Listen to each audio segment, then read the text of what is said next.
తెలంగాణ భవన్లో మాజీ మంత్రి హరీష్ రావు మీడియాతో మాట్లాడుతున్నారు. లైవ్ చూద్దాం. తెలంగాణ హక్కులను కాలరాసే విధంగా పనిచేసిన ఆదిత్యనాథ్ దాస్ గారిని ఇవాళ తెలంగాణ నీటిపారుదల శాఖకు అడ్వైజర్గా పెట్టుకున్నారు. అంటే మీరు ఎవరి కోసం పనిచేస్తున్నారు? ఆంధ్రప్రదేశ్ కోసం పనిచేసిన వాళ్ళని పెట్టుకుంటున్నారా? తెలంగాణ ప్రయోజనాలకు భంగం కలిగించి గండి కొట్టిన మనిషే దొరికిండా? ఇంక మీకు దేశంలో ఈ నీటిపారుదల శాఖకు అడ్వైజర్గా పెట్టుకోవడానికి మనిషే లేడా అంటే మాకు డౌట్ వస్తూ ఉంది. ఇవాళ తెలంగాణ ఎందుకు అపోజ్ చేస్తలేదు? ఆంధ్రప్రదేశ్ గోదావరి బంకచెర్ల ప్రాజెక్టును ఇంత యుద్ధ ప్రాతిపదికన ముందుకు తీసుకుపోతుంటే తెలంగాణ మౌనం వెనుక ఉన్న అర్థమేంది? ఈ ఆదిత్యనాథ్ దాస్ గారు ఉన్నారా? ముఖ్యమంత్రి గారు ఏమైనా గురుదక్షిణ చెల్లించుకుంటున్నారా? ఏం జరుగుతుంది? రాష్ట్ర ప్రయోజనాలు మీకు పట్టవా అని నేను అడుగుతా ఉన్నా. ఈ రోజు వరకు ఎందుకు దీన్ని మీరు వ్యతిరేకిస్తూ లేఖ రాయలేదు? ఎందుకు మన రాష్ట్ర ప్రభుత్వం నిరసన తెలుపలేదు? ఓఎస్ఎస్ ఫర్టిలిటీలో ఇక్కడ ప్రతి అడుగులో ఎక్స్పీరియన్స్ డాక్టర్స్ ఉంటారు. In the good hands of science. Mummy daddy అవ్వాలంటే ఓఎస్ఎస్ కి కాల్ చేయండి. ఎందుకు మా పెండింగ్ ప్రాజెక్టులు క్లియర్ చేయకుండా ఈ ప్రాజెక్టును ఎట్లా అలో చేస్తారని చెప్పి మీరు ఎందుకు మాట్లాడలేదు? ఇది చాలా బాధ కలుగుతున్నటువంటి అంశం. నేను ఈ బాబు గారి లెటర్లు కూడా మీ అందరికి పంపిస్తాను, మీడియాకు కూడా మీ అందరికి కూడా షేర్ చేస్తాను.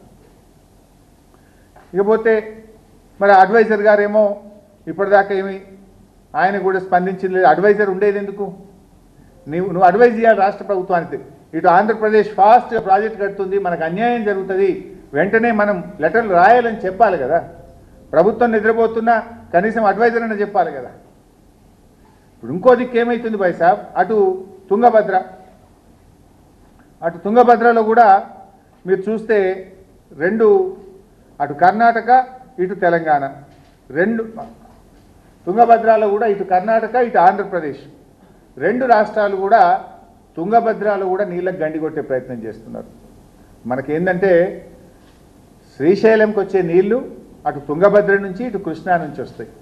తుంగభద్ర నుంచి కూడా మంచి సఫిషియెంట్ క్వాంటిటీ ఆఫ్ వాటర్ వస్తుంది.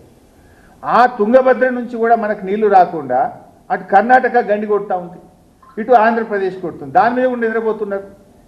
తుంగభద్రలో ఏమవుతుంది, అటు కర్ణాటక లో లెవెల్ కెనాల్కు సమాంతరంగా మరో కాలువ తవ్వుతూ ఉంది. అదేవిధంగా కర్ణాటక నావలి రిజర్వాయర్ను 31 టీఎంసీల సామర్థ్యం నుంచి 52 టీఎంసీలకు పెంచే ప్రయత్నం చేస్తుంది. కర్ణాటక రిజర్వాయర్ సామర్థ్యం పెంచినా ప్యారలల్ కెనాల్ దవ్వినా మీరు స్పందించారు రైతులు. ఇటు ఆంధ్రప్రదేశ్ కూడా తుంగభద్ర డ్యాంకు కుడివైపు నుంచి హెచ్ఎల్సి ద్వారా కూడా నీళ్లు తీసుకుపోయే ప్రయత్నం.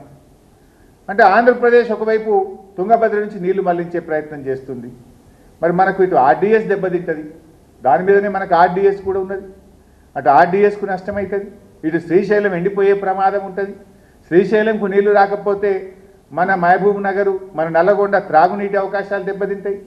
మహబూబ్ నగర్లోని మన పాలమూరు ఎత్తిపోతల పథకం, మన కల్వకుర్తి ఎత్తిపోతల పథకం, మన దిండి ఎత్తిపోతల పథకం, మన సాగర్ ఆయకట్టు ఇవన్నీ దెబ్బతినే ప్రమాదం ఉంటుంది కదా. మరి తుంగభద్ర నీళ్లను అటు కర్ణాటక ఇటు ఆంధ్రప్రదేశ్లు అక్రమంగా మళ్లించుకునే ప్రయత్నం చేస్తుంటే ఎందుకు ఈ రాష్ట్ర ప్రభుత్వం మౌన ముద్ర వేసుకున్నది? ఎందుకు ఈ రాష్ట్రం మౌనంగా ఉన్నది? ఇది మీ బాధ్యత కాదా అని చెప్పి ఈరోజు మేము అడుగుతా ఉన్నాం.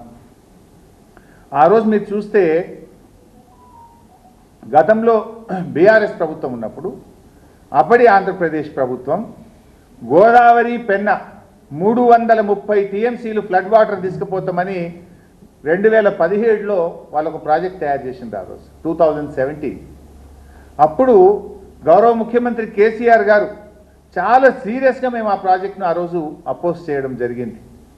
మేము గట్టిగా అన్ని ప్లాట్ఫామ్స్లో జీఆర్ఎంబి కానీ, కేఆర్ఎంబి కానీ, సిడబ్ల్యూసి కానీ, వాటర్ రిసోర్స్ కానీ ఆ రోజు మేము తీవ్రమైనటువంటి నిరసన తెలియజేస్తే అది ఆగిపోయింది ఆ రోజు.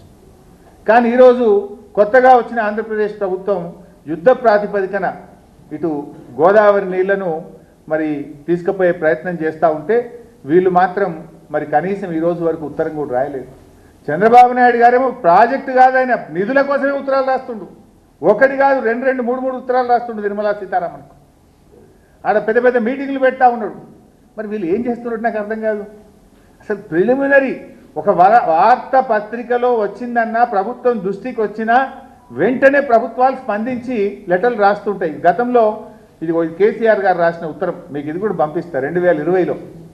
2020లో అపెక్స్ కౌంటీ మీటింగ్ తర్వాత కేసీఆర్ గారు మన హక్కుల గురించి ఎంత క్లియర్గా గోదావరి బేసిన్లో, కృష్ణా బేసిన్లో 2020లో అప్పటి కేంద్ర ప్రభుత్వానికి రాసిన లేఖ, మేము ఏ రకంగా ఆంధ్రప్రదేశ్ ప్రాజెక్టులను వ్యతిరేకించాము, రాయలసీమ లిఫ్ట్ ఇరిగేషన్ ఎట్లా వ్యతిరేకించినాం, పోతిరెడ్డిపాటిని ఎట్లా వ్యతిరేకించినాం, తెలంగాణ హక్కుల కోసం ఏమేం మాట్లాడినాం అనేటువంటిది మేము ఆ రోజు రాసిన లేఖ కాపీ కూడా నేను మీ అందరికి కూడా పంపిస్తాను. మరి అదేవిధంగా మొన్న బ్రిజేష్ కుమార్ ట్రిబ్యునల్ విషయంలో కూడా బీఆర్ఎస్ పార్టీ కేసీఆర్ గారు ఎంతో ప్రయత్నం చేసి సెక్షన్ 3ని సాధించిందే బీఆర్ఎస్ పార్టీ. సెక్షన్ 3 ఎప్పుడొచ్చింది? రాష్ట్రంలో తెలంగాణ ప్రభుత్వం ఏర్పడ్డ మొదటి నెలలోనే కేసీఆర్ గారు అప్పటి నీటిపారుదల శాఖ మంత్రి ఉమాభారతి గారి దగ్గరికి వెళ్ళి కలిసి సెక్షన్ 3 కింద ఆంధ్రప్రదేశ్ తెలంగాణ మధ్య కృష్ణా నదీ జలాలను పునః పంపిణీ చేయాలని లేఖ పెట్టారు. ఉమాభారతి గారి దగ్గర లెటర్ పెట్టారు. అప్పటి నుంచి జరిగిన పోరాటం, గడ్కరీ గారు వచ్చినా, షెకావత్ గారు వచ్చినా, మధ్యలో సుప్రీంకోర్టుకు వెళ్ళి చివరి దాకా ఫైట్ చేసి సెక్షన్ 3ని మేము సాధించినాం.